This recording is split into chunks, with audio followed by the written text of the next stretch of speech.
Hi అండి. నేను ఈరోజు పిల్లల కోసమని పూరి చేశానండి సాయంత్రం స్నాక్స్కి. ఇగోండి నేను కప్పులోకి కొంతమంది ఏమంటారంటే పూరీలు పొంగు అలానే ఉండిపోతే అప్పడాల్లాగా ఏం చేయాలి అని అంటారు. కొంతమంది సోడా పొడి అది వేస్తారు. అలా కాకుండా నేను చెప్పే విధంగా చెయ్యండి. పూరీలు బాగా పొంగుతాయి. మనం నీళ్ళు ఒకేసారి పోసేసుకొని పిండిని కలుపుకోకూడదండి. కొంచెం కొంచెం నీళ్ళు పోసుకుంటూ మన బలవంతో ఉపయోగించి గట్టిగా కలపాలండి. ఆ పిండిలో జిగురు కలిస్తేనే చపాతీలైనా పూరీలైనా మెత్తగా వస్తాయి. పూరి కూడా పొంగుతుంది. నేనైతే గోధుమ పిండితోనే చేస్తానండి. నేనేమి మైదా పిండితో చేయట్లేదు.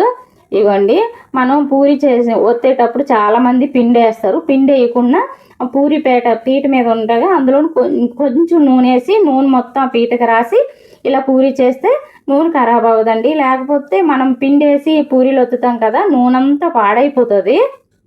అందుకనే నూనె రాసి చేస్తానండి. పూరి చేసినప్పుడు ఆయిల్ పోసుకున్నాం కదా, ఆయిల్ వేడెక్కింది కదా, ఇలా చూసారా ఎంత బాగా పొంగుతున్నాయో. మీరు కూడా ఈ విధంగా ట్రై చేయండి. మీరు కూడా పూరీలు చేసినప్పుడు బాగా పొంగాని ఇంట్లో వాళ్ళందరూ బూర్లు పొంగినట్టు పొంగుతున్నాయి. ఎవరైనా పొగిడితే మనం ఎలా పొంగుతామో ఈ పూరీలు కూడా అలానే పొంగుతున్నాయి. ఈ వీడియో కానీ మీకు నచ్చినట్లయితే లైక్, షేర్, సబ్స్క్రైబ్ చేసుకోండి. నేను పూరీల్లోకి కుర్మా కూడా చేశానండి, బంగాళదుంప కుర్మా. దాని వీడియో కూడా పెట్టమంటే కావాలని ఎవరైనా అనుకుంటే కామెంట్ చేయండి, ఆ వీడియో కూడా పెడతాను. చాలా బాగా వచ్చింది.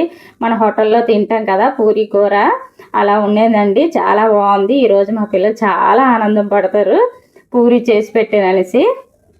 ఇది ఈరోజు వీడియో. మీకు నచ్చినట్లయితే లైక్, షేర్, సబ్స్క్రైబ్. చూసారా ఎలా పొంగి చాలాసేపు అలానే ఉన్నాయి. ఈరోజు మా సాయంత్రం స్నాక్.